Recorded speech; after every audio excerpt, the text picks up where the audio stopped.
በዮሐንስ ራእይ ምዕራፍ 14 ቁጥር 6 ላይ በምድርም ለሚኖሩ ለሕዝብም ለነገድም ለቋንቋም ለወገንም ሁሉ ይሰብክ ዘንድ የዘላለም ወንጌል ያለው ሌላ መልአክ ከሰማይ መካከል ሲበር አየሁ እንዲል ቅዱስ ቃሉ እንደ ቀደሙት አባቶቻችን የማይለወጠውን ቅዱስ ወንጌል ለፍጥረት ሁሉ ማብሰርን ዓላማው ያደረገው ይህ ቃለ ወንጌል ቲቪ ነው።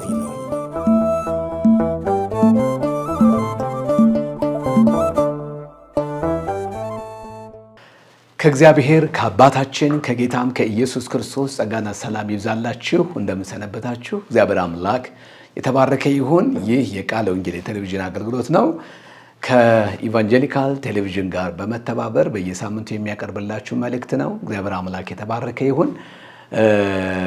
ይህንን የቴሌቪዥን አገልግሎት የተቀዱ ከዚህ ቀደም የተላለፉ መልእክቶችን ማግኘት የምትፈልጉ ከሆነ በዩቲዩብ ቻናላችን ቃለ ወንጌል የቴሌቪዥን አገልግሎት በሚለው ልታገኙና በዛም ከዚህ ቀደም ሪከርድ የተደረጉ የተለያዩ ስብከቶችንና ትምህርቶችን እንዲሁም ደግሞ የህይወት ምስክርነቶች ሪከርድ ተደርገው እዛ ላይ ተጭነው ታገኟቸዋላችሁ። ምናልባት ሙሉ መልእክቱን ከዚህ ቀደም የተላለፉ ሙሉ መልእክቶችን ማግኘት የምትችሉ ከሆነ በዩቲዩብ ቻናላችን ልታገኙ ትችላላችሁ ማለት ነው። እግዚአብሔር አምላክ የተባረከ ይሁን። ይህንን የዩቲዩብ ቻናል ደግሞ ሰብስክራይብ በማድረግ ላይክ በማድረግ ሼር በማድረግ አገልግሎታችንን እንድትደግፉ በጌታችን በኢየሱስ ክርስቶስ በአገልግሎቱ በመንግስቱ አደራ እላችኋለሁ። እግዚአብሔር አምላክ ዘመናችሁን ይባርክ። ክብር ለእግዚአብሔር ይሁን። ዛሬ ወዳዘጋጀነው መልእክት እንሄዳለን ማለት ነው። ዛሬ በልቤ ውስጥ እግዚአብሔር ያስቀመጠው መልእክት በዚህ በዘጸአት መጽሐፍ ምዕራፍ 13 እና 14 ላይ ያለ መልእክት ነው የሚሆነው። እግዚአብሔር አምላክ የተባረከ ይሁን። አነብላችኋለሁ። የዛሬው ርዕሳችን መልእክቱ የድል መንገድ የሚል ይሆናል ማለት ነው። እንደዚህ ይላል ምዕራፍ 13 ቁጥር 17 ላይ እንዲህም ሆነ ፈርዖን ሕዝቡን በለቀቀ ጊዜ ምንም ቅርብ ቢሆን እግዚአብሔር በፍልስጤማውያን ምድር መንገድ ምድር አልመራቸውም ይላል። እንዳይመለሱ ወደ ኋላ እንዳይመለሱ ሕዝቡ ሰልፉ በበዛ ጊዜ እንዳይጸጽተው ወደ ግብፅም እንዳይመለሱ ብሏልና። ነገር ግን እግዚአብሔር ሕዝቡን በዙሪያው መንገድ በኤርትራ ባህር ባለ በምድረ በዳ መራቸው። ይሄ የሚሰመርበት ሐሳብ ነው። መራቸው የሚለው ሐሳብ ይሰመርበታል። የእስራኤልም ልጆች ከግብፅ ምድር ተሰልፈው ወጡ። ዮሴፍም እግዚአብሔር ሳይጎበኛችሁ አይቀርም፣ አጥንቶችን ከዚህ ከእናንተ ጋር ታወጣላችሁ ብሎ የእስራኤል ልጆች አምሏቸው ነበረና ሙሴ የእርሱን አጥንት ከእርሱ ጋር ወሰደ። ከስኮትም ተጓዙ፣ በምድረ በዳም በኤታይም ሰፈሩ። በቀንና በሌሊትም ይሄዱ ዘንድ መንገዳቸውን ሊያሳያቸው ቀን በደመና አምድ ሊያበራላቸው፣ ሌሊትም በእሳት አምድ፣ በቀንም የእሳት አምድ፣ በሌሊት ደግመዋለሁ። ይቅርታ እንደዚህ ይላል። ከስኮትም ቁጥር 20 ላይ ከስኮትም ተጓዙ፣ በምድረ በዳም በኤታይም ሰፈሩ። በቀንና በሌሊት ይሄዱ ዘንድ መንገድ ሊያሳያቸው ቀን በደመና አምድ ሊያበራላቸው፣ ሌሊት በእሳት አምድ እግዚአብሔር በፊታቸው ይሄድ ነበረ። ደመና አምድም በቀን የእሳት አምድም በሌሊት ከሕዝቡ ፊት ከቶ አልተለየም፣ ፈቀቅ አላለም የሚል ነገር እናገኛለን። እንዲሁም ደግሞ ዘጸአት ምዕራፍ 14 ላይ ቀጥሎ ያለው ምዕራፍ ላይ እንደዚህ ይላል። እግዚአብሔር ሙሴን እንዲህ ብሎ ተናገረው፣ ተመልሰው በሜጊዶን በባህር መካከል በአልዛፎን ፊት ለፊት ባለ በፊሃሂሮት ፊት እንዲሰፍሩ ለእስራኤል ልጆች ተናገር። ከእርሱም አጠገብ በባህር ዳር ትሰፍራላችሁ። ፈርዖንም ስለ እስራኤል ልጆች በምድረ በዳ ይቅበዘበዛሉ፣ ምድረ በዳም ዘጋቻቸው ይላል። እኔም የፈርዖን ልብ አጸናለሁ፣ እርሱም ያባርራቸዋል። በፈርዖንና በሰራዊቱ ሁሉ ላይ ክብር አገኛለሁ። ግብፃውያንም እኔ እግዚአብሔር እንደሆንኩ ያውቃሉ። ከእነርሱም እንዲሁ አደረጉ። ሕዝቡም እንደ ኮበለሉ ለግብፅ ንጉሥ ነገሩት። የፈርዖን ልብ የባሪያዎቹ ልብ በሕዝቡ ላይ ተለወጠና እንዳይገዛልን እስራኤልን የለቀቅነው ለምንድን ነው አሉ። ሰረገላንም አሰናዳ፣ ሕዝቡንም ከእርሱ ጋር ወሰደ። 600 የተመረጡ ሰረገሎችንም የግብፅንም ፈረሶች ሁሉ በእያንዳንዱ ሰረገላ ሁሉ ላይ ሶስተኞችን ወሰደ የሚል የእግዚአብሔር ቃል እናገኛለን። እግዚአብሔር አምላክ ለዘላለም እየተባረከና የተመሰገነ ይሁን። መንፈስ ቅዱስ እንዲያስተምረን አጭር ጸሎት እንጸልይ። እግዚአብሔር አምላካችንና አባታችን ሆይ በጌታችን በመድኃኒታችን በኢየሱስ ክርስቶስ ስምና ስልጣን ስለዚህ ጊዜ እጅግ አድርገን እናመሰግንሃለን።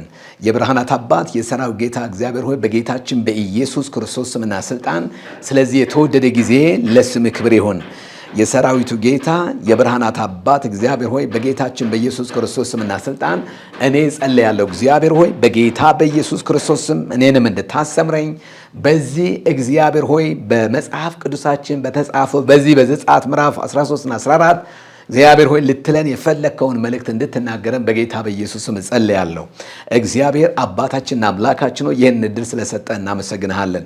ሁሉ ለክብር ይሁን። ቀሪ ጊዜያችን ሁሉ ባርክልን። የትኛውም የጨለማ ስራ የሰውን አእምሮ ብሎክ የሚያደርግ የክፉ ዓለም ተጽዕኖና አገዛዝ ሁሉ የተቆረጠና የተሰበረ ይሁን። ልዑል ሆይ ለዘላለም እናመሰግንሃለን። በጌታችን በመድኃኒታችን በኢየሱስ ክርስቶስ ስም ጸለይን፣ አሜን። እግዚአብሔር አምላክ ለዘላለም የተባረከ ይሁን። የድል መንገድ በሚል ርዕስ ነው አብረን የምንነጋገረው።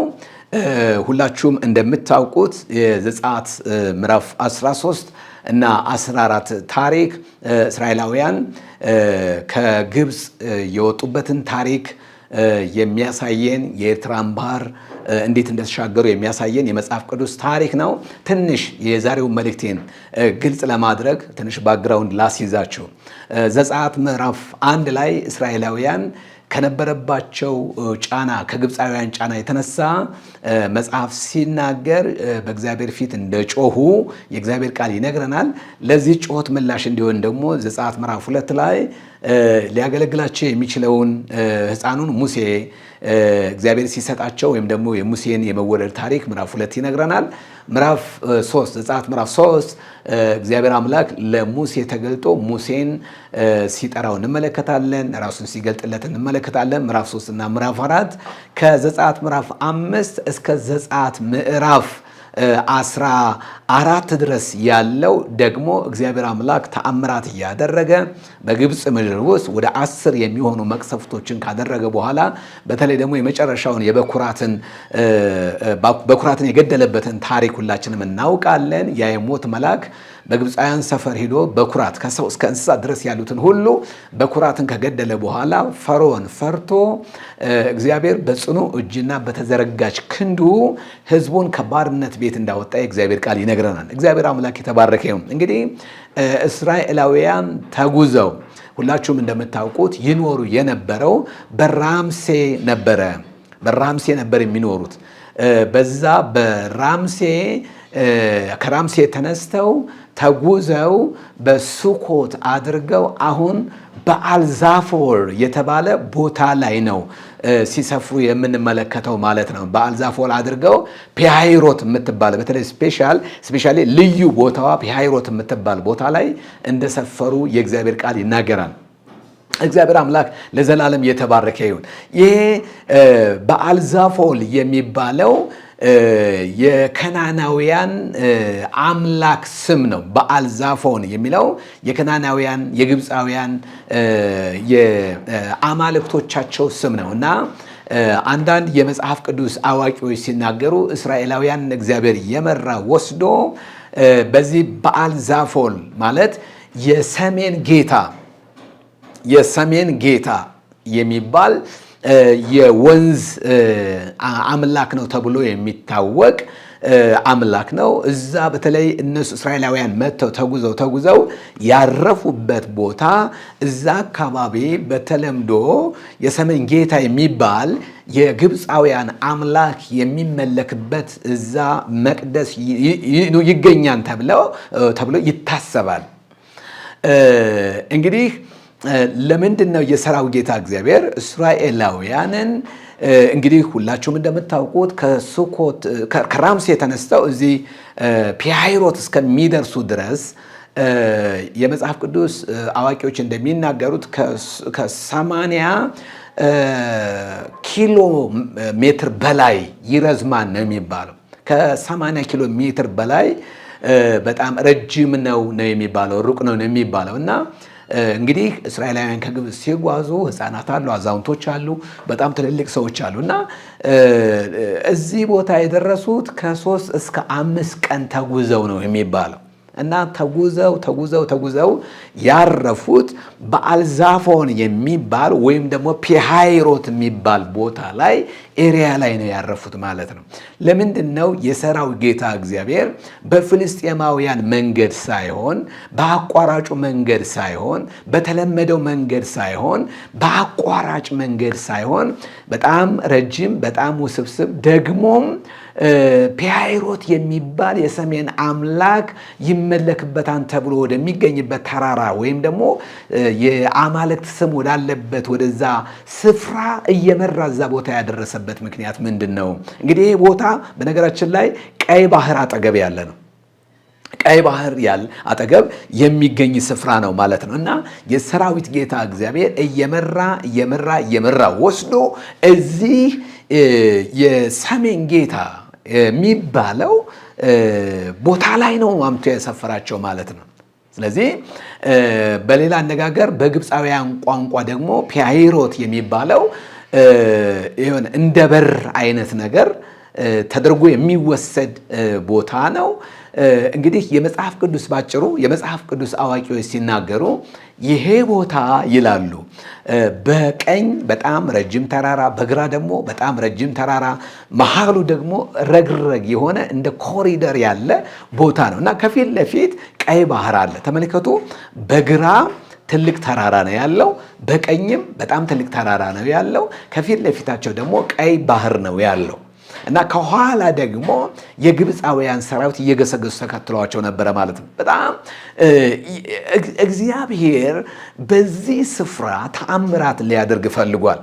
እየነገርኳቸው ያለሁት ዘጸአት ምዕራፍ 13ና 14 ላይ ያለውን ታሪክ ነው። በነገራችን ላይ በጣም የሚያስደንቀው ይህን በኋላ መጣበታለሁ። ይሄ የዘጸአት መጽሐፍ በመጽሐፍ ቅዱሳችን ታሪክ ውስጥ ይሄ ታሪክ ከተከሰተ በኋላ እስከ አዲስ ኪዳን መጽሐፍት እስከሚጻፉበት ድረስ ይሄ እግዚአብሔር ቀይ ባህርን ከፍሎ ያሻገረበት ታሪክ በዘመናት መካከል በነበሩ ነቢያት፣ የመዝሙር ጸሐፊዎች በጣም በተደጋጋሚ ተወስቷል። በዚህ ዘጸአት 13-14ን በመውሰድ እግዚአብሔር ቀይ ባህርን ከፍሎ አሻገረ የሚለውን ታሪክ የእግዚአብሔር ሰው ነቢዩ አሳፍ ወይም ደግሞ ዘማሪው አሳፍ በተደጋጋሚ እስራኤላውያንን ለማበረታታት ቀይ ባህርን ከፍሎ ያሻገረበትን ታሪክ እየጠቀሰ ተናግሯቸዋል። በተለይ ደግሞ በባቢሎን ምድር ይኖሩ የነበሩትን ሰዎች የሰራዊት ጌታ እግዚአብሔር ከባቢሎን ምድር ያወጣችኋል ብሎ ለማለት ይጠቅስ የነበረው የትላንትናውን እግዚአብሔር ቀይ ባህርን ከፍሎ ከፈርዖን እጅ ያስጣለበትን ታሪክ እየጠቀሱ መዝሙራት በተደጋጋሚ ይህንን ታሪክ ሲናገሩት እንመለከታለን። እግዚአብሔር አምላክ የተመሰገነ ይሁን። በዕብራውያን ምዕራፍ 11 ላይ የእግዚአብሔር ሰዎች በተለይ የዕብራዊ ጸሐፊ በምዕራፍ 11 ላይ በእምነት ባህርን ተሻገሩ ከፈሉ የሚል የዕብራውያን ክርስቲያኖችን ጸንቶ በመቆም የሚገኘውን ድል በተደጋጋሚ የጠቀሰበትን ታሪክ ሁላችንም እናውቃለን። ስለዚህ ምን እያልኳችሁ ነው? የሰራዊት ጌታ እግዚአብሔር ይህንን የዘጸአት ምዕራፍ 14ን ታሪክ ህዝቡን ለማበረታታት ተጠቅሞበታል። ትላንትና ቀይ ባህርን ከፍሎ ያሻገረው የሰራዊት ጌታ እግዚአብሔር ዛሬም ምንም አይነት ተጽዕኖ ቢኖርብን፣ ምንም አይነት ተግዳሮት ቢኖርብን፣ ምንም አይነት ውጣ ውረድ ቢኖርብን የዘላለም አምላክ እግዚአብሔር አሁንም ከችግሮቻችን ያወጣናል ብለን እንድናምን ወይም ደግሞ በዛን ዘመን የነበሩ ሰዎች ዘማሪያን በዝማሪያቸው፣ ነቢያት በትንቢታቸው በተደጋጋሚ እግዚአብሔር ድንቅ አድራጊ እንደሆነ በግብፅ ምድር ውስጥ ያደረጋቸው ከ10 በላይ የሚሆኑ ተአምራቶችን ብቻ ሳይሆን የቀይ ባህርን መከፈል ህዝባቸውን ለማጀገን ተጠቅመውበታል። ተስፋ የቆረጡትን ተስፋቸውን ለማደስ ተጠቅመውበታል። ለአምልኮ ለማነሳሳት ተጠቅመውበታል። የእግዚአብሔርን ሉዓላዊነት የእግዚአብሔርን ታላቅ በታላቅነት ለመግለጥ ተጠቅመውበታል። ዛሬም እግዚአብሔር ይችላል። ዛሬም የሰራዊት ጌታ እግዚአብሔር ታዳጊ ነው። ዛሬም የሰራዊት ጌታ እግዚአብሔር ነፃ አውጭ ነው ለማለት አምላካቸው እግዚአብሔርን ከፍ ከፍ ለማድረግ ሰዎች ከሁኔታዎች ላይ አይኖቻቸውን አንስተው በልዑል አምላክ በእግዚአብሔር ላይ እንዲያደርጉ ይህን ዘጸአት ምዕራፍ 14ን በርካታ የብሉይ ኪዳን ጸሐፊያን ጠቅሰውታል። ክብር ለእግዚአብሔር ለአምላካችን ይሁን። እግዚአብሔር አምላክ ለዘላለም ይክበር። ቃለ ወንጌል ቲቪ ነው።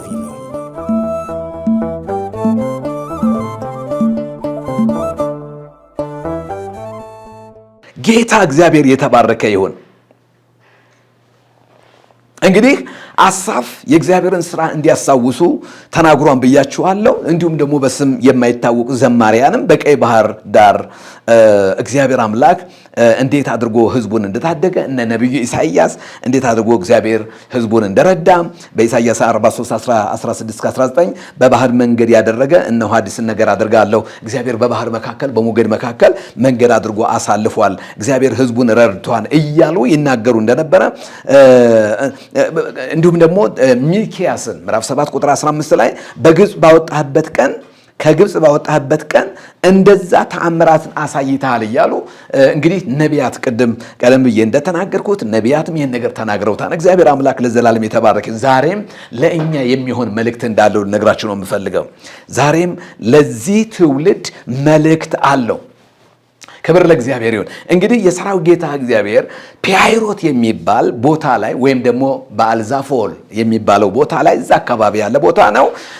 እዛ አምጥቶ አስፍሯቸዋል ብያቸዋለሁ። ስለዚህ ፒያይሮት ምን ማለት ነው ብያቸዋለሁ። የመግቢያ በር፣ በተራሮች መካከል ያለ መግቢያ፣ የጉድጓድ አፍ፣ መውጫ የሌለው ስፍራ እንደማለት ነው። ስለዚህ እዚህ ቦታ ላይ ወስዶ እግዚአብሔር አስቀምጧቸዋል ማለት ነው። እንግዲህ ለምንድን ነው እግዚአብሔር ይሄን ነገር ያደረገው ነው? ይሄ ፒያይሮት ወይም ደግሞ ይሄ በር፣ የመግቢያ በር ጠባብ ቦታ በጣም ጭንቅንቅ ያለ እንደፈለግን ወደዛም ወደ ምስራቅ ወደ ደቡብም ሮጥ ብለን ልናመልጥ ማንችልበት ቦታ ላይ ወስዶ እዛ ቦታ ላይ ያስቀመጠው ወይም ደግሞ በአልዛፎል የሰሜን ጌታ ተብሎ ግብፃውያን የሚያመልኩት ቦታ ላይ በዛ ቦታ ላይ አማልክቶቻቸውን ሁል ጊዜ በተወሰነ ጊዜ እየመጡ በሚያመልኩበት ስፍራ ወስዶ እዛ ቦታ ላይ ያስቀምጧል። እዚህ ላይ እኔ አንድ የሚገባኝ ነገር አለ። ምንድነው እሱ? የሰራዊት ጌታ እግዚአብሔር ውጊያውን አልጨረሰም። ከግብፅ አማልክት ጋር ያለው ውጊያ አላለቀም። እግዚአብሔር አምላክ ለዘላለም የተባረከ ይሁን። ስለዚህ እዛ ቦታ ላይ ወስዶ የጨለማ በር ላይ ነው ያስቀመጣቸው። ስለዚህ ውጊያው ስጋዊ አልነበረም፣ መንፈሳዊ ነው። ስለዚህ እንግዲህ ግብፃውያን በአማልክቶቻቸው ይታመናሉ። እንግዲህ አማልክቶቻችን እነዚህ ከእኛ አምፀው የወጡትን አንቆ ይይዙልናል። ስለዚህ በምድረ በዳ ፈርዖን እንደተናገረ ታስታውሳላችሁ። በምድረ በዳ ይቅበዘበዛሉ የሚል ነገር ሲናገር እንመለከታለን። ምን ማለቱ ነው? አማልክቶቻችን የቀይ ባህር አማልክቶቻችን ከኛ አምፀው ርቀው የሄዱትን ሰዎች አንቆ ይይዝልናል፣ አምላካችን እነዚህን ህዝቦች እንደገና ይመልስልናል የሚል ተስፋ ስለነበረው ነው። በአማልክቶቹ ታምኖ ነው ፈረሱን ጭኖ ሰራዊቱን አስከትሎ እንደገና የተከተላቸው ማለት ነው። ስለዚህ ህዝቡ ያለበትን በአእምሯቸው አንድ ነገር እንድትይዙ ፈልጋለሁ። ህዝቡ በቀጥታ መጥተው የሰፈሩት እንግዲህ ቅድም እንደነገርኳችሁ በጣም ጠባብ የሚባል ቦታ፣ ወደ ቀኝ እንኳ ብታዩ ተራራ፣ ወደ ግራም ብታዩ ደግሞ ምን ተራራ፣ ከፊት ደግሞ ቀይ ባህር፣ ከኋላ ደግሞ የፈርዖን ሰራዊት የተከበበ ቦታ ላይ መሃል ላይ እንግዲህ ከግማሽ ሚሊየን በላይ የሚሆን ህዝብ ተጉዞ እዛ ቦታ ላይ ሲሰፍር እንመለከታለን። ስለዚህ ያ ስፍራ የጭንቀት ቦታ ነው። ያ ስፍራ የዋይታ ስፍራ ነው። የሚገርመው በግራም ዝግ በቀኝም ዝግ፣ ከፊትም ቀይ ባህር፣ ከኋላም የፈርዖን ሰራዊት፣ ከፊትም ደግሞ እስራኤላውያን ወደ እግዚአብሔር ባሪያ ወደ ሙሴ ቀርበው ምንድነው ይሉት የነበረው? ከግብፅ ምድር ያወጣን በግብፅ ምድር መቃብር ስለሌለ ነውን ብለው በሙሴ ላይ አጉረመረሙ ይላል። እና ውስጥ ምን ነበረ? ጩኸት ነበረ፣ ነውጥ ነበረ፣ ፍርሃት ነበረ፣ ግራ መጋባት ነበረ።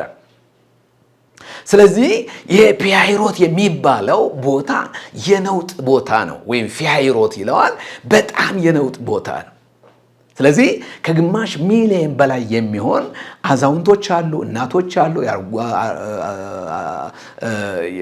በእድሜ በጣም ህፃናት የሆኑ ልጆች አሉ፣ እንስሳት አለ፣ ትራንስፖርት የለም፣ ምን የለም እና ያ ሁሉ ህዝብ መጥቶ ከ3 ቀን በላይ ተጉዞ እዚህ ቦታ ላይ ነው ያረፉት። ስለዚህ ድካም አለ። ብዙ ርቀው አያውቁም በታሪካቸው። አሁን ነው ከ3 እስከ 5 ቀን የሚሆን ረጅም ጉዞ ተራራ ወጥተዋል። ምድረ በዳ ነው፣ ውሃ ይጠማቸዋል። በእንደዚህ አይነት ሁኔታ ውስጥ መጥተው እዛ ፒያይሮት የሚባለው ቦታ ላይ ሰፍረው ሲናወጡ ሲጨነቁ እናያለን። እንግዲህ ርዕሳችን የድል መንገድ ነው። የድል መንገድ ነው። የድል መንገድ ነው። እግዚአብሔር አምላክ ህዝቡን በእንደዚህ አይነት መንገድ የመራበት ዓላማ ለምንድን ነው ብላችሁ መጠየቅ ይኖርባችኋል። ለምንድን ነው በፍልስጤማውያን መንገድ እግዚአብሔር ያልመራቸው? ለምንድን ነው 40 ዓመት ከሚጓዙበት ሩቅ መንገድ ይልቅ በ40ና ከዛ በታች ባነሰ ቀን ከግብፅ ተነስተው ከነዓን በሚደርሱበት አቋራጭ መንገድ ለምንድን ነው እግዚአብሔር ያልመራቸው ነው? መልእክት ያለው እዚህ ላይ ነው።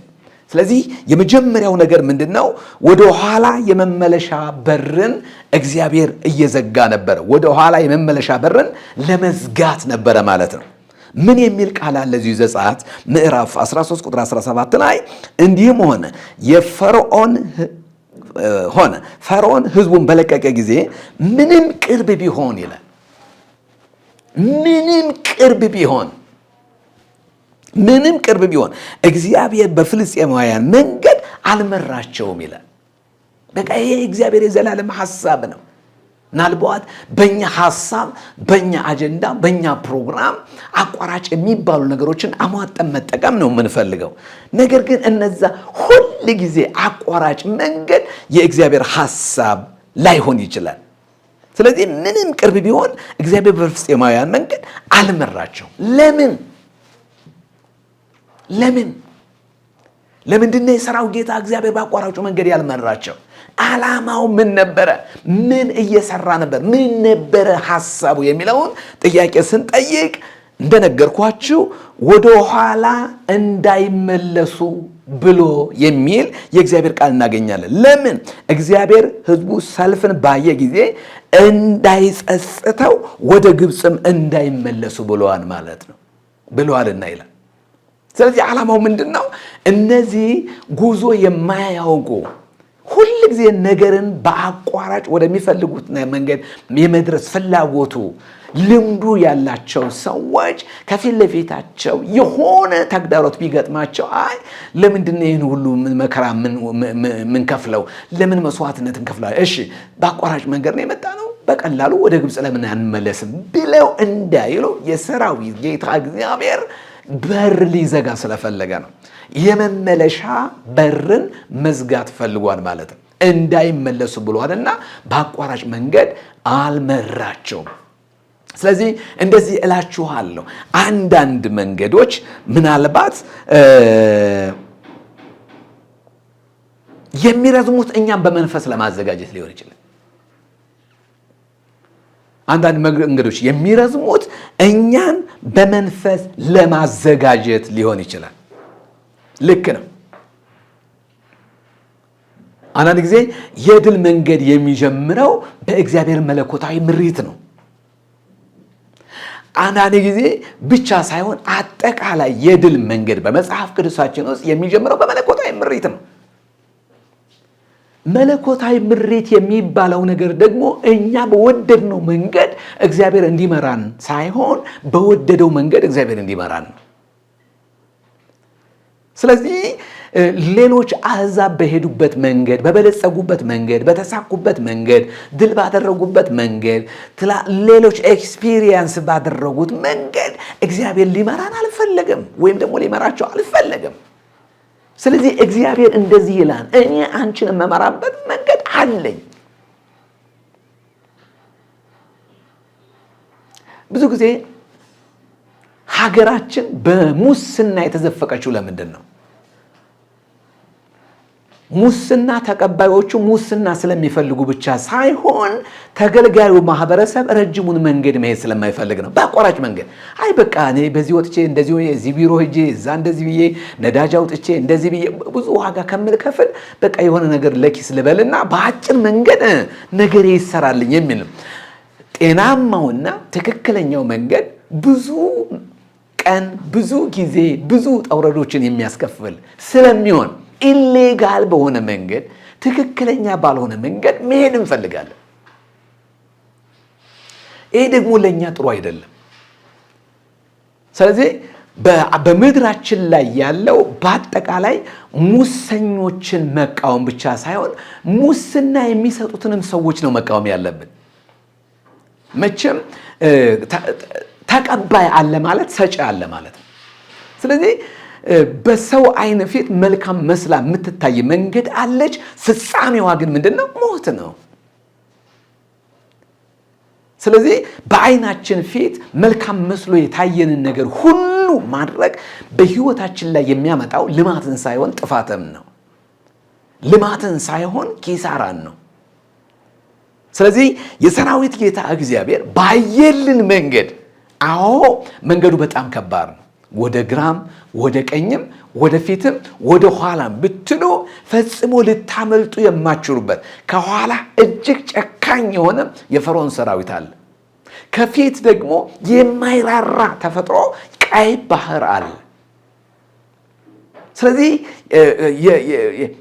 መርከቦችን የሚጠብቁ አማልክት አሉን ብለው ግብፃውያን ይታመናሉ። ቀይ ባህር ወይም ደግሞ ናይል አካባቢ ማለት ነው። አማልክቶች አሏቸው።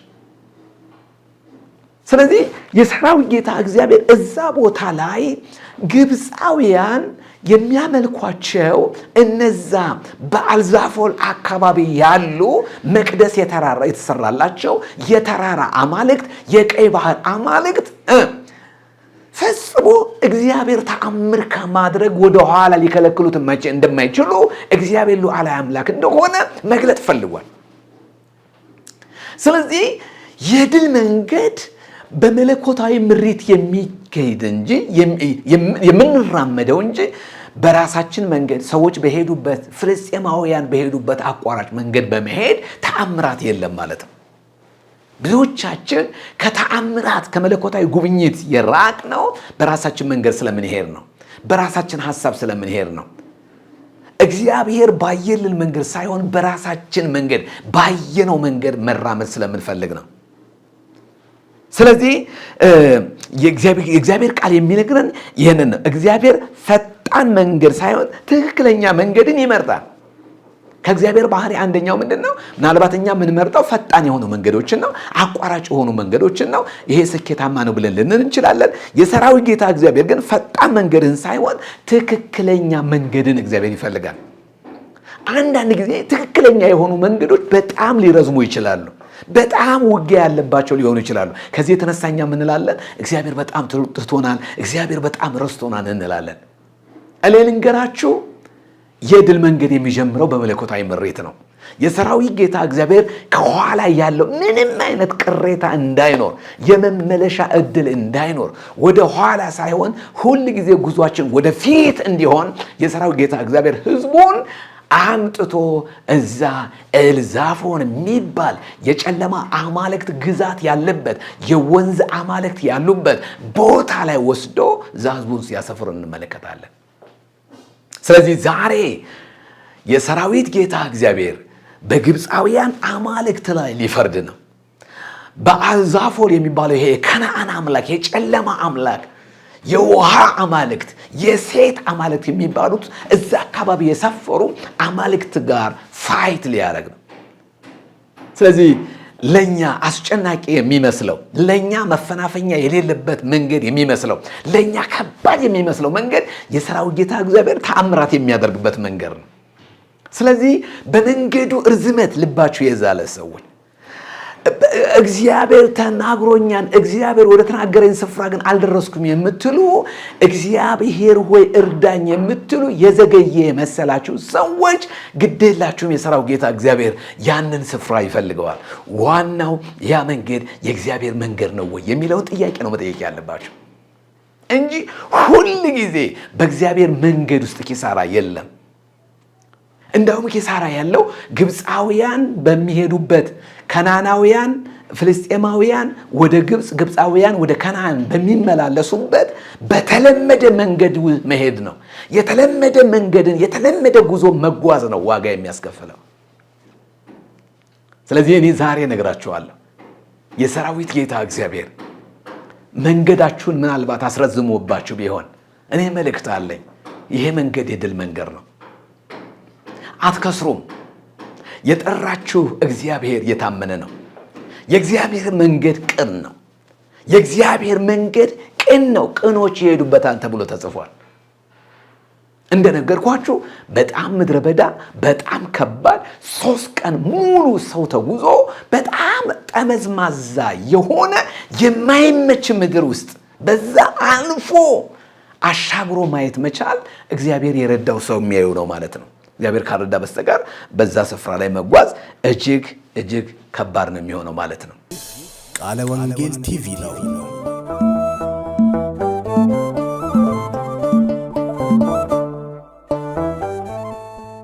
ለመድኃኒታችን ለእግዚአብሔር ክብር ይሁን። እግዚአብሔር አምላክ የተባረከ ይሁን። ስለዚህ እግዚአብሔር አምላክ የእስራኤል ልጆች በዚህ በረጅሙ መንገድ የመራበት የመጀመሪያው ዓላማ እግዚአብሔር አምላክ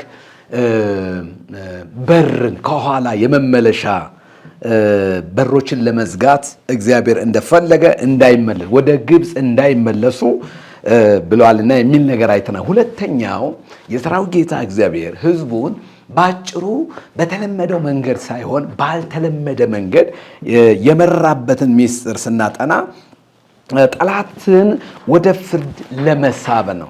መጽሐፍ የሚለው ይህንን ነው። እዚሁ በዘጸአት ምዕራፍ 14 ቁጥር 3 ላይ ፈርዖንም ስለ እስራኤል ልጆች በምድረ በዳ ይቅበዘበዛሉ፣ ምድረ በዳም ዘጋቻቸው ይላልና የሚል ነገር ከተናገረ በኋላ ቁጥር 4 ላይ እኔም የፈርዖን ልብ አጸናለሁ፣ እርሱም ያባርራቸዋል፣ በፈርዖንና በሰራዊቱ ሁሉ ላይ ክብርን አገኛለሁ፣ ግብፃውያንም እኔ እግዚአብሔር እንደሆንኩ ያውቃሉ የሚል ነገር እናገኛለን። እግዚአብሔር አምላክ የተባረከ ይሁን።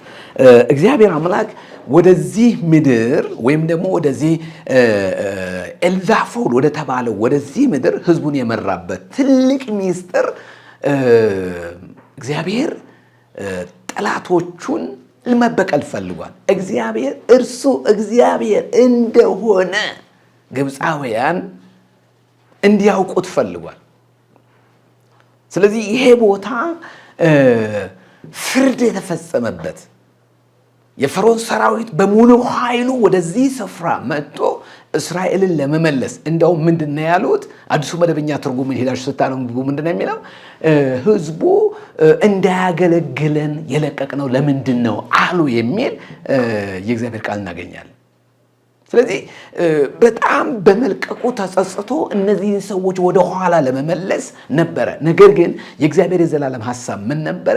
እነዚህ ሰዎች አሳዳዶች፣ ለብዙ ዘመን ህዝብን ያስጨነቁ፣ እሱ ብቻ ሳይሆን ልባቸውን አደንድነው እግዚአብሔር እርሱ ማን ነው ያሉ ሰዎች ወደ ፍርድ ስፍራ መምጣት ነበረባቸው። ስለዚህ ሰራዊቱን አሰልፎ በሙሉ ኃይሉ ወደ ግማሽ ሚሊዮን የሚሆንን ህዝብ ወደ ቀደመው የባርነት ስፍራ ለመመለስ በሙሉ ኃይሉ ሲመጣ እናያለን። እነሱ ግብፃውያን ማለት ነው። ወደዚህ ስፍራ ሲመጡ ህዝብን ለመመለስ ነበር። ስለዚህ ግብፃውያን ህዝብ ይመልሳሉ። ዓላማቸው ይሄ ነው፣ ፍላጎታቸው ይሄ ነው። እግዚአብሔር ደግሞ ወገኖቼ እዛ ቦታ ላይ እግዚአብሔር እርሱ እግዚአብሔር እንደሆነ ራሱን መግለጥ ፈልጓል። ስለዚህ በክፉ አድራጊዎች ላይ እግዚአብሔር ፍርዱን መግለጥ ፈልጓል ማለት ነው። ለስሙ ክብር ይሁን። እግዚአብሔር አምላክ ለዘላለም የተባረከ። ስለዚህ በጣም እየተጣደፉ ወደ 600 የሚሆን ሰረገላ እና በላያቸው ላይ ኃይለኛ የሆኑ ስፔሻል ኮማንዶዎችን ጭኖ ነበረ ወደዛ ምድር የደረሱት ማለት ነው። ስለዚህ እዛ ቦታ ላይ ፒሃይሮት የሚባለው ቦታ ላይ ሲደርሱ የሚያዙበት ሁኔታ ነበረ። ከባድ ነበረ። ጩኸት አለ እና ግብፃውያን እስራኤላውያን ወደ ኋላ ሲመለሱ ግብፃውያን በሙሉ ኃይላቸው በሰረገላ በጣም በፍጥነት ነው የደረሱባቸው። በምድረ በዳ አሳደዷቸው የሚል የእግዚአብሔር ቃል እናገኛለን።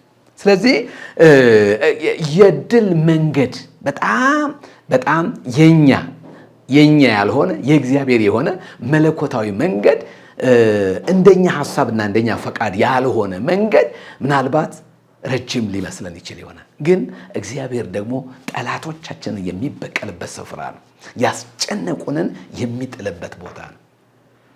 ስለዚህ እነዚህ ሰዎች ወደዚህ ስፍራ መምጣት ነበረባቸው። ጽዋቸው ሞልቶ ነበረ። ስለዚህ የገሰገሱ መጥተው እዛ ፒሃይሮት አካባቢ ነው እንደደረሱባቸው የእግዚአብሔር ቃል የሚናገረው።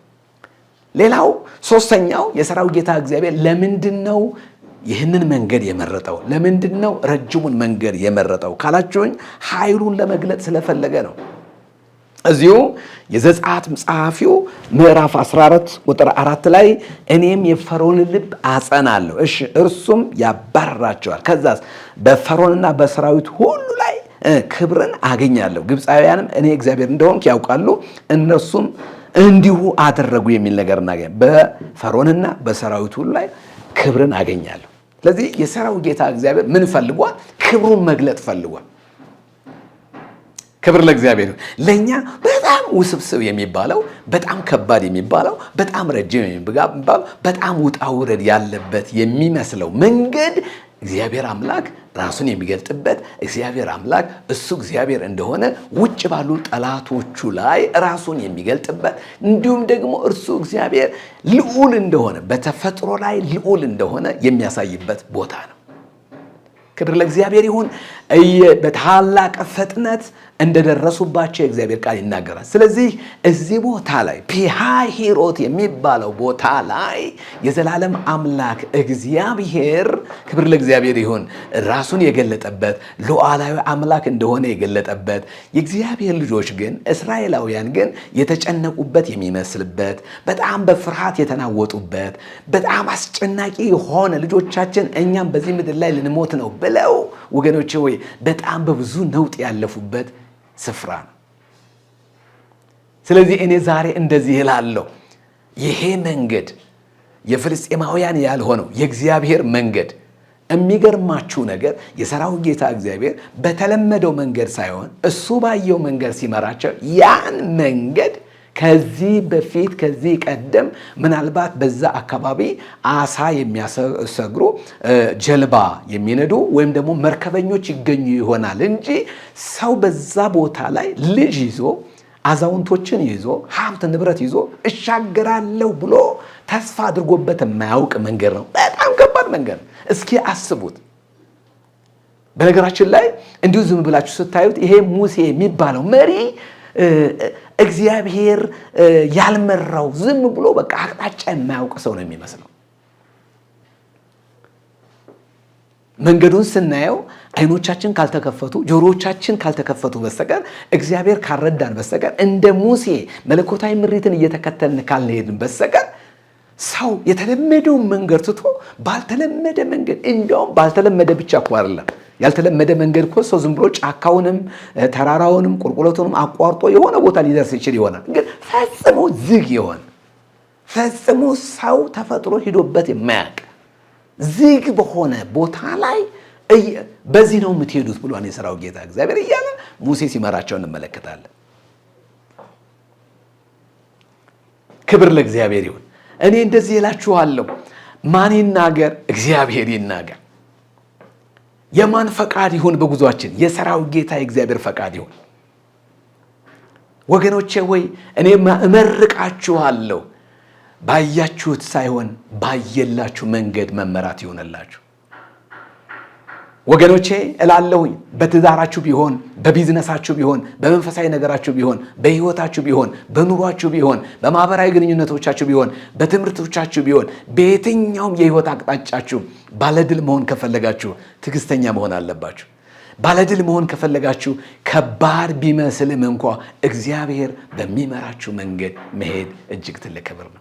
ወስዶ የሰሜን አምላክ የሰሜን ጌታ የሚባል ኤልዛፋኦል የሚባል ጣዖት የሚመለክበት ቦታ ላይ ወስዶ አሰፈራቸው።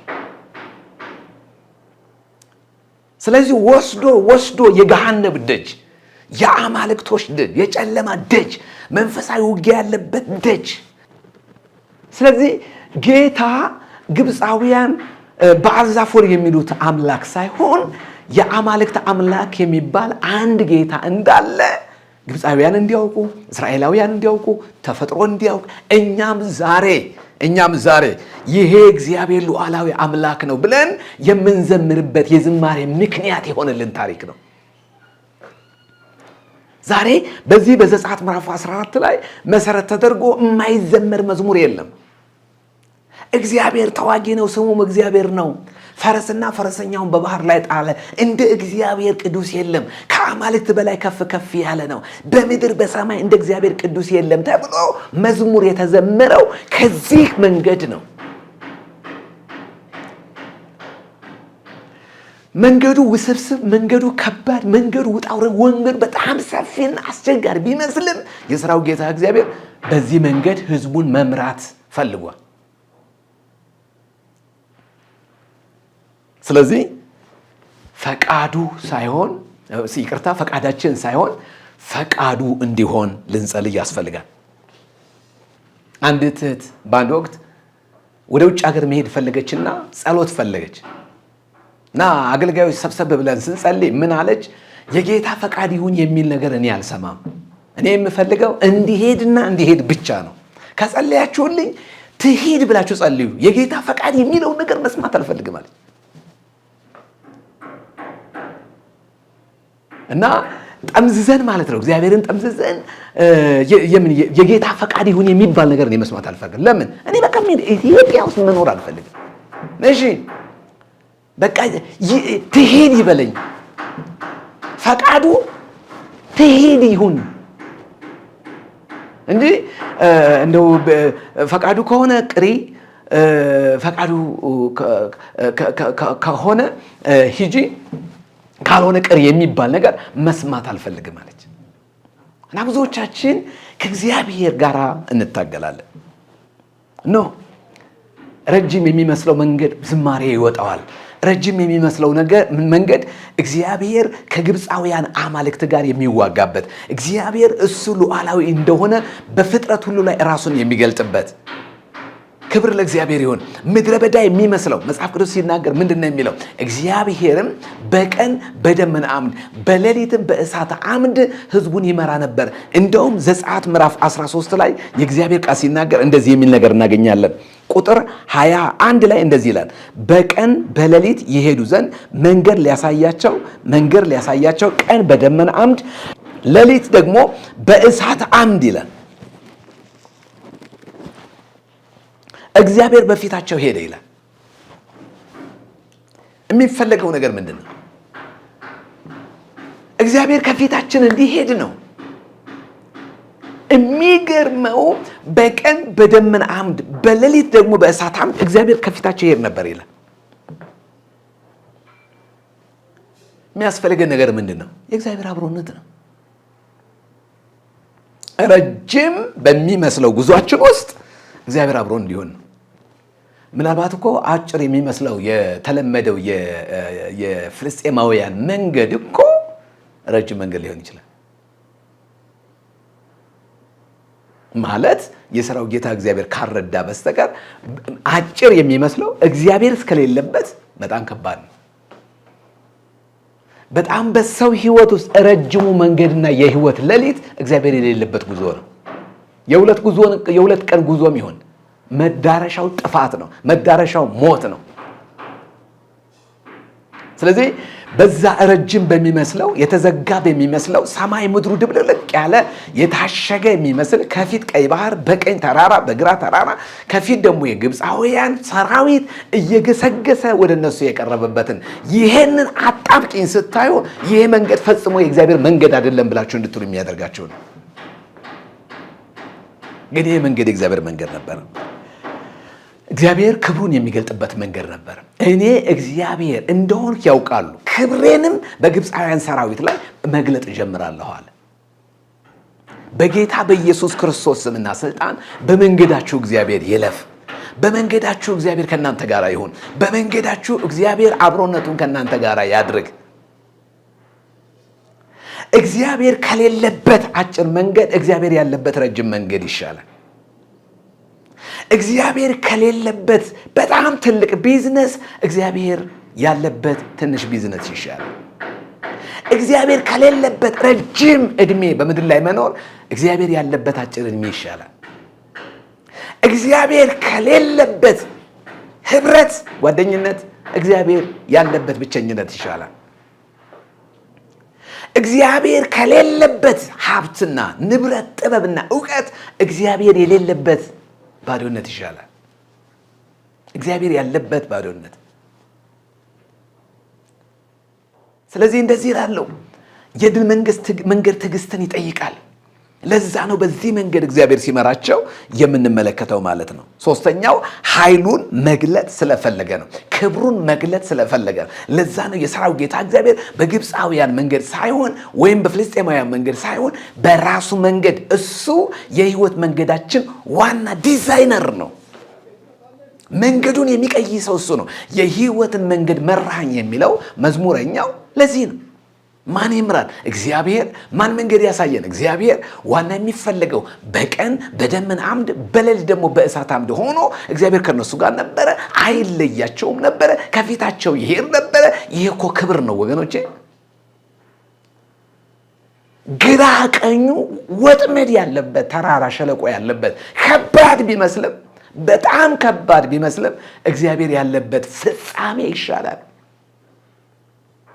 ለመድኃኒታችን ለእግዚአብሔር ክብር ይሁን። ኃይሌን በአንተ እንዲታይ ስሜን በምድር ሁሉ እንዲታወቅ ስለዚህ አስነሳሁ የሚል ሮሜ ምዕራፍ 9 ቁጥር 17 ላይ የእግዚአብሔር ቃል ይናገራል። ስለ ፈርዖን የተጻፈው ይሄንን ኃይሌን በአንተ እንዲታይ ስሜን በምድር ሁሉ እንዲታወቅ እስከ ዛሬ ድረስ እግዚአብሔር እርሱ እግዚአብሔር እንደሆነ ስሙ ገናና እንደሆነ ያለና የነበረ እንደሆነ እስከ ዛሬ ድረስ በምድር ሁሉ የሚዘመርለት ዝማሬ ሆኗል። እግዚአብሔር ተዋጊ ነው፣ ስሙም እግዚአብሔር ነው። እግዚአብሔር የተመሰገነ። ስለዚህ ይሄ መንገድ የሰው ችሎታ በሚያበቃበት ቦታ የእግዚአብሔር ስራ ይጀምራል ማለት ነው። የሰው ችሎታ አከተመ። ሙሴ ወስዶ ቀይ ባህር ላይ ወስዶ ሲያሰፍራቸው እንመለከታለን። የማይቻል የሚባሉ ሁኔታዎች የእግዚአብሔር ክብር የሚገለጥባቸው መድረኮች ናቸው። ይሄ በጣም ከባድ ነው። አይታለፍም የምንለው ነገር የሰራዊት ጌታ እግዚአብሔር ክብሩን የሚገልጥበት፣ ራሱን የሚያስተዋውቅበት፣ ገናና እንደሆነ ራሱን የሚገልጥበት እግዚአብሔር በተፈጥሮ ላይ በሰው ስልጣን፣ በሰው ኃይል ተመልከቱ። የስጋ ክንድ፣ የሰው ኃይል፣ የሰው ጥበብ ፈርዖንና ሰራዊቱ የሚወክለው የሰውን ክንድ፣ የሰውን ጥበብ፣ የሰውን ኃይል ነው። የሰው ክንድና የሰው ኃይል ሉዓላዊ ከሆነው ከእግዚአብሔር ጋር ሲታገል እንመለከተዋለን። ግን መጨረሻ ላይ እግዚአብሔር ድል ሲነሳ እንመለከተዋለን። ስለዚህ የማይቻሉ የሚመስሉ ሁኔታዎች እግዚአብሔር ክብሩን የሚገልጥባቸው ቦታዎች እንደሆኑ ማወቅ ነው። ሌላው እምነታችን ፍጹም ለማድረግ ስለፈለገ ነው። ለምንድን ነው የሰራዊት ጌታ እግዚአብሔር በረጅሙ መንገድ የመራቸው የሚለውን እያየን ነው። የድል መንገድ እያሳየኋችሁ ነው። ፈርዖንም በቀረበ ጊዜ የእስራኤል ልጆች ዓይናቸውን አነሱ፣ እነሆም ግብፃውያን በኋላቸው ገስግሰው ነበር። የእስራኤል ልጆች እጅግ ፈሩ፣ ወደ እግዚአብሔርም ጮሁ የሚል የእግዚአብሔር ቃል እናያለን። እና ጮሁ፣ ወዴት ነው የጮሁት? ወደ እግዚአብሔር። ወደ ሙሴ መጮኋቸውን አቆሙ። በጣም ደስ የሚል ነገር ነው። ክብር ለእግዚአብሔር። የዕብራውያን ጸሐፊ ምዕራፍ 11 ከ22 ጀምሮ ሄዳችሁ በምታነቡበት ጊዜ የሰራዊት ጌታ እግዚአብሔር እንዴት ረድቷቸው በእምነት ቀይ ባህር እንደተሻገሩ እነዚህን ሰዎች የእምነት ሰዎች እንደሆኑ የዕብራዊ ጸሐፊ ዘግቦላቸዋል። ስለዚህ በጣም የሚያስደንቀው ነገር ምንድን ነው? ጠላት ከኋላ እንደቀረባቸው ባወቁ ጊዜ ወዴት ነው የጮሁት ነው የሚለው? ወደ እግዚአብሔር ጮሁ ይላል። ለምን? ያውቃሉ። ለ430 ዓመት እንዴት እንደቀጠቀጣቸው ያውቃሉ። የባርነቱን ክፋት ያውቃሉ። የባርነቱን ክብደት ያውቃሉ። ባርነቱ እጅግ እንዴት ከባድ እንደነበረ። ሂዱና ጡብ ሰርታችሁ አምጡ፣ ሂዱና ጭድ አምጡና ጭቃ ምን አድርጉ፣ ስሩ፣ ቤት ስሩ፣ ጡብ ጠብጥቡ እያለ ለ430 ዓመት እነሱንና ዘር መንዘራቸውን በሙሉ እንዴት አድርጎ ይቀጠቅጣቸውና ያስጨንቃቸው እንደነበረ ያውቃሉ። ስለዚህ የዚህ ሰው መቅረብ፣ የሰራዊቱ መቅረብ፣ የፈርዖን ሰራዊት እየገሰገሰ ወደ እነሱ መቅረብ ወደዛ ባርነት እንደሚመልሳቸው ሲያስቡ ወደ እግዚአብሔር አብዝተው ጮኹ ይላል። ይሄ የእምነት ጩኸት ነው። ምን አይነት ጩኸት ነው? አድነን የሚል ጩኸት ነው። ስለዚህ ጩኸት የተለማመዱበት ስፍራ ነው። እግዚአብሔር ሆይ እርዳን፣ እግዚአብሔር ሆይ ታደገን፣ እግዚአብሔር ሆይ ራራልን፣ እግዚአብሔር ሆይ ቸርነት አድርግልን፣ እግዚአብሔር ሆይ ቅዱሱ መንፈስ ይደግፈን ብለው በኃይል የጮሁበትን ታሪክ እንማራለን። ስለዚህ እሱ እግዚአብሔር እንደሆነ፣ እሱ ልዑል እንደሆነ፣ እሱ ኤልሻዳይ እንደሆነ፣ እሱ ሉዓላዊ አምላክ እንደሆነ ራሱን የገለጠበት ስፍራ ነው። እነሱ ደግሞ በእግዚአብሔር ላይ መታመን የቻሉበት በእግዚአብሔርም ላይ የተደገፉበትን ታሪክ እንመለከታለን። ስለዚህ የድሉ መንገድ እግዚአብሔር የተመሰገነ ይሁን። መንገዱ ውስብስብ የሚመስለው ለምንድን ነው ካልን እግዚአብሔር እምነታችንን እያጠነከረው ስለሆነ ነው። እውነተኛ እምነት የሚፈተነው በጭንቀትና በግርግር ውስጥ ነው። እምነታችን በእግዚአብሔር ላይ እንዲሆን እግዚአብሔር ይፈልጋል። ስለዚህ አሁን ባላችሁበት ሁኔታ ውስጥ ምን እየተሰማችሁ እንደሆነ አላውቅም። በምን አይነት ሁኔታ ውስጥ እያለፋችሁ እንደሆነ አላውቅም። ግን ይሄ መንገድ ዝማሬ የሚወጣበት መንገድ ነው። እግዚአብሔር ተዋጊ ነው፣ ስሙም እግዚአብሔር ነው የሚለው መዝሙር የዘመሩበት ታሪክ ነው። እግዚአብሔር አምላክ ለዘላለም እስከ ዘላለም ድረስ የተባረከ ይሁን። እንደዚህ ይላል ዘጸአት ምዕራፍ 14 ቁጥር 10 ላይ ፈርዖንም በቀረበ ጊዜ የእስራኤል ልጆች ዓይናቸውን አነሱ፣ እነሆ ግብፃውያን በኋላቸው ገስግሰው ነበር። የእስራኤል ልጆች እጅግ ፈሩ፣ ወደ እግዚአብሔርም ጮኹ። ሙሴም በግብፅ መቃብር ስላልኖረ በምድረ በዳ እንሞት ዘንድ አወጣህን፣ ከግብፅ ታወጣን ዘንድ ይህ ያደረክብን ምንድን ነው? በምድረ በዳ ከምንሞት ብንገዛላቸው ይሻላልና ተወን ለግብፃውያን እንገዛ ብለን በግብፅ ሳለን ያልንህ ቃል ይህ አይደለምን? የልባቸው ሐሳብ እዚህ ቦታ ላይ ሲገለጥ እናየዋለን። ምንድን ነው ያሉት? ተወን። ከዚህ ቀደም በግብፅ ምድር ውስጥ በነበርንበት ጊዜ ምን ብለንህ እንደነበረ ታስታውሳለህ? ተወን እንገዛላቸው። በግብፅ ምድር ብንኖር ይሻላል፣ እንገዛላቸው። በቃ ኦልሬዲ የመጣው የፈርዖን ሰራዊት ሊገላቸው እንደሆነ አውቀዋል። ስለዚህ እውነት ነው ይሄ ጨካኝ የሆነ ግብፃዊ ሰራዊት ሕይወታቸውን ሊነጥቃቸው፣ ልጆቻቸውን ወደ ኋላ ሊመልስ እንደሚችል አውቀዋል። ወገኖቼ በዚህ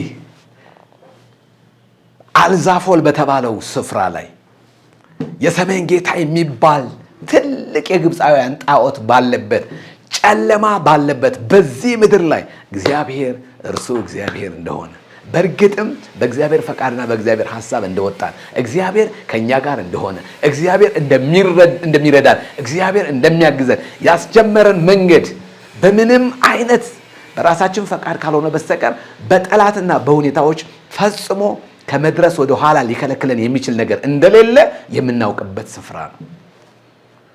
ስለዚህ እግዚአብሔር ተዋጊ ነው። እግዚአብሔር ፋይት ያደረገው የተዋጋው ከግብፃውያን ሰራዊት ጋር ብቻ ሳይሆን በዛ በኤርትራ ባህር አካባቢ በቀይ ባህር አካባቢ ካሉ የወንዝ አማልክት ጋር ጣዖታት ጋር መንፈሳዊ ኃይላት ጋር ነው እግዚአብሔር ጦርነት ያደረገው። እግዚአብሔር አምላክ ለዘላለም እየተመሰገነና የተባረከ ይሁን። ለጌታችን ለኢየሱስ ክርስቶስ ክብር ይሁን። አምስተኛውና የመጨረሻው የባርነትን ኃይልና ቀንበር ሙሉ በሙሉ ለመስመር ስለፈለገ ነው። ለምንድነው የሥራው ጌታ እግዚአብሔር ወደዚህ ምድር ይዟቸው የመጣው ብለን ስንል እዚሁ ቁጥር 13 ላይ እንደዚህ ይላል። እንዲህ ይላል፣ ሙሴም ለሕዝቡ አትፍሩ፣ ዛሬ የምታዩዋቸውን ግብፃውያን ለዘላለም አታዩዋቸው። ሃሌሉያ! ለሕዝቡ አትፍሩ፣ ዛሬ የምታዩዋቸውን ግብፃውያን ለዘላለም አታዩዋቸውም። ቆሙ፣ ዛሬ ለእናንተ የሚያደርጋትን የእግዚአብሔርን ማዳን እዩ። እግዚአብሔር ስለ እናንተ ይዋጋልና እናንተም ዝም ትላላችኋል። በዚህ ክፍል ላይ ምንድን ነው የሚለው? ዝም። እናንተም ምን ትላላችሁ? ዝም ትላላችሁ። ዛሬ የምታዩዋቸውን እነዚህን ግብፃውያን ለዘላለም አታዩዋቸውም አለ ይላል። ክብር ለእግዚአብሔር ይሁን። ስለዚህ የባርነትን ኃይልና ቀንበር ሙሉ በሙሉ መስበር የሚከተላቸው እስከማይኖር ድረስ ለእስራኤላውያን እንደገና ደግሞ ስጋት በማይሆንበት መንገድ የታመነበትን በቀይ ባህር መጣል ፈልጓል። የታመነበትን ግብፃውያን የተደገፉበትን ኃይላቸውን ቀይ ባህር ውስጥ እግዚአብሔር መጣል ፈልጓል። ለስሙ ክብር ይሁን። ስለዚህ እግዚአብሔር ተአምራት እንዲያደርግ ጉዟችን የእምነት ጉዞ ነውና ተአምራት እንዲያደርግ መለኮታዊ ጉብኝት እንዲሆን ምን እናድርግ? እንጽና ወገኖች ሆይ ከእግዚአብሔር ጋር አብረን እንጓዝ። አትፍሩ ይላን የሰራው ጌታ እግዚአብሔር። ጽኑ ይላን የሰራው ጌታ እግዚአብሔር። ለስሙ ክብር ይሁን። ዛሬ የምታዩዋቸውን ግብፃውያን ለዘላለም አታዩዋቸው። ስለዚህ ምን በሉ? ቁሙ። ሌላስ? አትፍሩ። ሌላስ? እግዚአብሔር ይዋጋላችኋል። የእግዚአብሔርን ማዳን ታያላችኋል። የምንቆመው ለምንድን ነው? እግዚአብሔር ስለሚዋጋልን። ለምንድን ነው ምን ቆመው ካላችሁን፣ የሰራው ጌታ እግዚአብሔር በጠላቶቻችሁ ፊት ለፊት ከፍ ስለሚያደርጋችሁ ነው። ስለዚህ መጽሐፍ ቅዱስ ሲናገር እንደዚህ ይላል፣ ንጋትም በሆነ ጊዜ እግዚአብሔር በእሳት እና በደመና አምድ ሆኖ የግብፃውያን ሰራዊት ተመለከተ፣ የግብፃውያን ሰራዊትን አወከ የሚል የእግዚአብሔር ቃል እናገኛለን። ስለዚህ ሙሴን እግዚአብሔር ምን አለው? ይህን ባህር ምን በለው? ምታው፣ እጅ ላይ ባለው ነገር ምታው። ወዲያው ሙሴ መጽሐፍ ቅዱስ ሲናገር መታው፣ ባህሩ ምን አለ ይላል? ተከፈለ የሚል የእግዚአብሔር ቃል እናገኛለን። እግዚአብሔር አምላክ ለዘላለም የተባረከና የተመሰገነ ይሁን። ባህሩ ምን አለ? ተከፈለ። መጽሐፍ የሚለን ይሄንን ነው። እግዚአብሔርን ቁጥር 15 ላይ እግዚአብሔር ሙሴን አለው፣ ለምን ትጮህብኛለህ? እንዲጓዙ ለእስራኤላውያን ልጆች ንገር። አንተም በትርን አንሳ፣ እጅህን በባህሩ ላይ ዘርጋ፣ ክፈለውም። የእስራኤል ልጆች ክፈለው የተባለው ሙሴ ነው። የእስራኤል ልጆች በባህር ውስጥ በየብስ ያልፋሉ። እነሆም እኔ ግብፃውያን ልብ አጸናለሁ፣ በኋላቸውም ይገባሉ። በፈርዖንና በሰራዊቱ ሁሉ በሰረገሎቻቸው በፈረሰኞቻቸው ክብር አገኛለሁ። ግብፃውያን በፈርዖንና በፈረሰኞቹ ላይ ክብርን ባገኘው ጊዜ እኔ እግዚአብሔር እንደሆንኩ ያውቃሉ። የእስራኤል ሰራዊት በእስራኤልም ሰራዊት ፊት ይሄድ የነበረው እንግዲህ እነዚህ ሰዎች ሰራዊቶች ናቸው። በእስራኤል ሰራዊት ፊት ይሄድ የነበረው የእግዚአብሔር መልአክ ፈቀቅ ብሎ በኋላቸው ሄደ። የደመና አምድ ከፊታቸው ፈቀቅ ብሎ በኋላቸው ቆመ። በግብፃውያን ሰፈርና በእስራኤል ሰፈር መካከል ገባ። በዛ ደመናና ጨለማ ነበረ። በዚህ ክፍል ግን ሌሊት አበራ። ሌሊቱን ሁሉ እርስ በርሳቸው አልተያዩም ይላል። በጣም አስደናቂ ነገር ነው። እግዚአብሔር ንጋት በሆነ ጊዜ በእሳት አምድ ሆኖ የግብፃውያን ሰራዊትን ተመለከተ፣ ተዋጋቸው ማለት ነው። ስለዚህ እስራኤላውያን እንደተሻገሩ ባወቁ ጊዜ እነሱም ሲሞክሩ ብሎ የእግዚአብሔር ቃል ይናገራል። ባህር ውስጥ ከገቡ በኋላ ቀና ብለው ሲመለከቱ የሰራዊት ጌታ እግዚአብሔር በእሳት አምድ ሆኖ ከነሱ ከሰማይ ዝቅ ከምድር ከፍ ብሎ አየር ላይ አዩት እና እንደዚህ ነው ያሉት፣ እናንተ ግብፃውያን የእስራኤላውያን አምላክ እግዚአብሔር እየተዋጋላቸው ነውና ወደ ኋላ እንመለስ አሉ ይላል። ጊዜው አልፏል፣ መመለስ አልተቻለም። መጽሐፍ ሲናገር መንኮራኩሮቻቸውንም ከመሬት ጋር አጣበቀ ይላል። እኔ እንደዚህ እላለሁኝ፣ የዘላለም አምላክ እግዚአብሔር በወጀብና በአውሎ ነፋስ መካከል መንገድ አለው። እነሆ አዲስን ነገር አደርጋለሁ፣ እርሱም አሁን ይበቅላል ተብሎ እንደተጻፈ እግዚአብሔር በምድረ በዳ ውስጥ መንገድን የሚያዘጋጅ እግዚአብሔር በባህር ውስጥ መንገድን የሚያዘጋጅ እግዚአብሔር መንገዳችሁን ያቀናል። ስለዚህ ዛሬ እንደዚህ እላችኋለሁ፣ አምላካችሁ እግዚአብሔር ይባርካችኋል።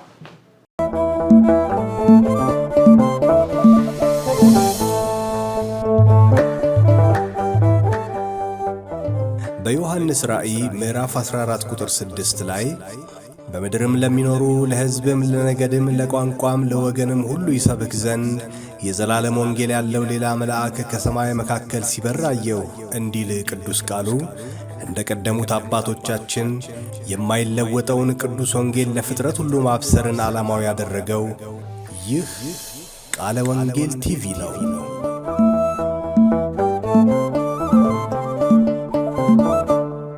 ነው።